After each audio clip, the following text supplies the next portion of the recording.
televiziya kanalı Böyük Britaniya sanksiyalarına cavab olaraq İmedi Bank açacaq. Media Holding bildirir ki, kanal heç bir maliyyə problemi yaşamayacaq və izləyicilərin etimadı onların ən böyük dəyəridir.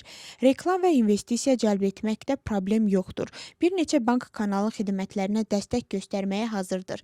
Yeni təsisçilər və sponsorların maliyyə dəstəyi ilə bütün öhdəliklər yerinə yetiriləcək və bir neçə ay ərzində İmedi Bank yaradılacaq. İran, Pakistan və Afqanistan arasında dialoqu təşviq etməyə hazırdır. İranın Xarici İşlər Naziri sosial şəbəkədə yazır. Abbas Araqçı qonşu ölkələrə müraciət edir ki, ixtilafları mehriban qonşuluq münasibətləri və dialoq yolu ilə həll etsinlər. İran İslam Respublikası dialoqu təşviq etmə və iki ölkə arasında anlaşmanı və əməkdaşlığı gücləndirmək üçün hər hansı köməklik göstərməyə hazırdır deyə Abbas Araqçı yazıb. Hökumət partiyası Respublikaçı konqresmen Joe Wilsonun təqdim etdiyi qanun layihəsini tənqid edir və ümid edir ki, mühafizəkar qüvvələr bu sənədin qəbuluna icazə verməyəcəklər. Müxalifət isə bildirir ki, gürcü arzusu əhalini aldatmaqla ABŞ-la münasibətlərin dəyişdirilməsi perspektivi olduğunu göstərir.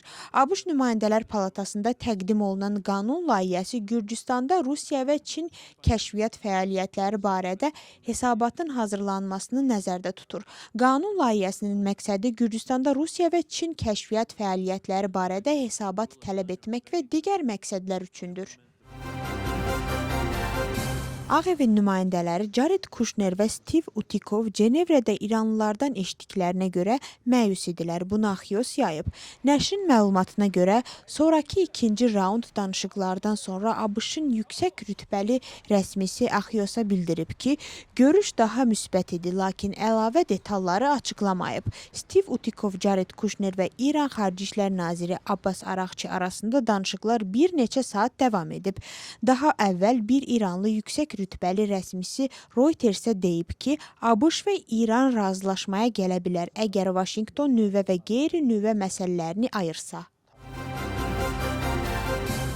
Vladimir Zelenski bildirib ki, o Vladimir Putin ilə sülh danışıqları üçün görüşməyə hazırdır, amma Ukrayna heç bir ərazisini güzəştə verməyəcək. Sky News-a müsahibəsində Zelenski Vaşinqtonu Rusiya rəhbərlərinin ailələrinə qarşı sanksiyaları sərtləşdirməyə və Ukraynaya daha müasir silahlar verməyə çağırıb. Onun sözlərinə görə yalnız güclü təzyiq Moskvanı danışıqlara ciddi yanaşmağa məcbur edə bilər və ABŞ-ın müharibəni bitirmək gücü var.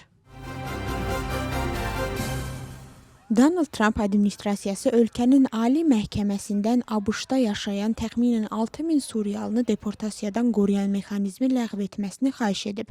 Suriya üçün müvəqqəti qoruma statusu bitəcək, çünki oradakı vəziyyət artıq mövcud silahlı münaqişə kriteriyalarına cavab vermir və qayıdan Suriyalı vətəndaşların şəxsi təhlükəsizliyinə təhdid yaratmır, bəyanatda yazılıb. Bu artıq prezident administrasiyasının miqrantlar üçün qorumanın ləğvi barədə Ali Məhkəməyə müraciət etdiyi üçüncü haldır. Əvvəlki hallarda məhkəmə prezident administrasiyasının çağırışını dəstəkləyərək 100 minlərlə Venezuelanı deportasiyadan qoruyan mexanizmi ləğv etmişdi.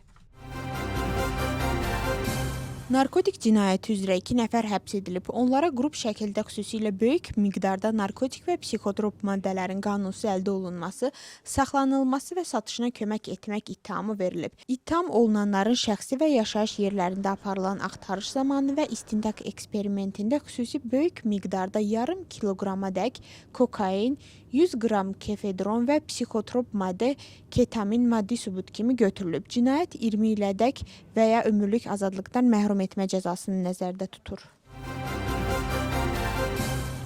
Gürcüstanda iqtisadiyyat artıb. Məlumat 7,9% artımı göstərir. Milli Statistika Xidmətinin məlumatına görə artıma mühüm töhfə verən sahələr bunlardır.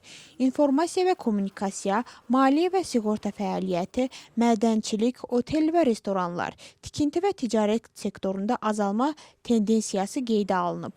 Hökumətin iqtisadi artım proqnozu 5%-dir. Tbilisi ətrafı ərazilərində intensiv qar yağıb. Bütün gecə ərazidə mərkəzi yollar təmizlənib.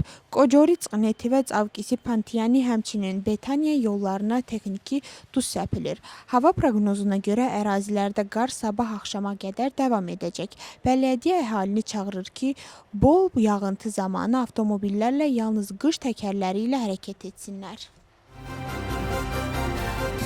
Gürcüstan beynəlxalq qastro-influenserləri qəbul edib.